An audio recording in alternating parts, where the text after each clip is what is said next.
করব লাগিব আমার ঘৃণার বোঝার নালাগে হিমন্ত বিশ্ব শর্মা ডাঙরিয়ার হিন্দু মুসলমানের রকম নালাগে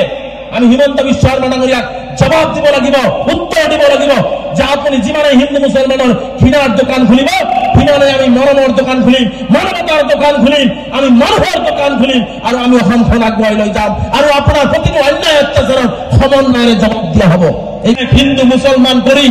একাকাৰ কৰি পেলাই অসমখন এটা বেয়া পৰিৱেশৰ মাজলৈ এইখন চৰকাৰে লৈ যাব বিচাৰিছে তাৰ পৰা আমি মুক্তি পাব লাগিব আমি সমন্বয় ৰাগ কৰিব লাগিব মই বিশ্বাস কৰোঁ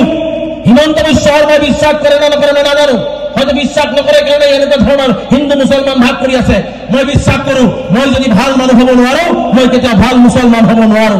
অসমত যিটো সাম্প্ৰদায়িক পৰিৱেশ সৃষ্টি কৰা হৈছে সেই সাম্প্ৰদায়িক পৰিৱেশৰ পৰা আমি ওলাই আহিব লাগিব ইয়াত যদি কোনো ৰাজবংশী ভাই বিপদত পৰিছে আমি মুছলমান ভাইসকলে দৌৰি গৈ তাক উদ্ধাৰ কৰিব লাগিব ইয়াত যদি কোনো বেংগলী ভাই বিপদত পৰিছে আমি মুছলমান ভাইসকলে এখোজ আগুৱাই গৈ তাক বিপদত উদ্ধাৰ কৰিব লাগিব ইয়াত যদি কোনো আদিবাসী ভাই আজি ভাত খাবলৈ নাই আমি চাউল কিনি দি সেই আদিবাসী ভাইটোক খোৱাৰ দিয়াৰ ব্যৱস্থা গ্ৰহণ কৰিব লাগিব ইয়াৰ হৈছে সমন্বয় ইয়াৰ হৈছে মানৱতা এইটো আমি সৃষ্টি কৰিব লাগিব মই ইয়াত থকা প্ৰতিজন ধৰ্মীয় সংখ্যালঘু ৰাইজক আহ্বান জনাইছো জেহাদ প্ৰতিজন ধৰ্মীয় সংখ্যালঘু ৰাইজে কৰিব লাগিব আৰু সেয়া জেহাদ হ'ব শিক্ষাৰ জেহাদ শিক্ষাৰ বিপ্লৱ কৰ্মৰ জেহাদ যি জেহাদৰ জৰিয়তে আপোনাৰ সন্তানে মানুহ হৈ এই জলডোবা অঞ্চলক বিশ্বৰ দৰবাৰত চিনাকি কৰাই দিব পাৰে আপোনালোকে এইটো কথা অনুৰোধ কৰোঁ এক বটল দুই বটল তেজও যদি নিজৰ বিক্ৰী কৰিব লাগে কৰি দিয়ক তথাপিতো ল'ৰাবিলাকক মানৱ সম্পদ হিচাপে গঢ় দিয়ক মানৱ সম্পদ হিচাপে গঢ় দিয়ক আমি শিক্ষিত হ'বই লাগিব ধৰ্মীয় সংখ্যালঘুক কি পাপ কৰিছে এইসকল অসমৰ বাসিন্দা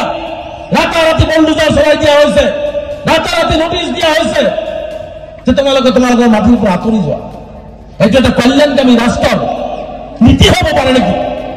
কেৱল মাত্ৰ এইটো হিমন্ত বিশ্ব শৰ্মা ডাঙৰীয়াই কৰিছে যে তেওঁ গাদী লাগে ৰাজনৈতিক শক্তি লাগে লাগিলে তাতে মানুহ মৰি চাবা হৈ যাওক মানুহৰ ঘৰ বাৰী চাবা হৈ যাওক মুকলি আকাশৰ তলত থাকক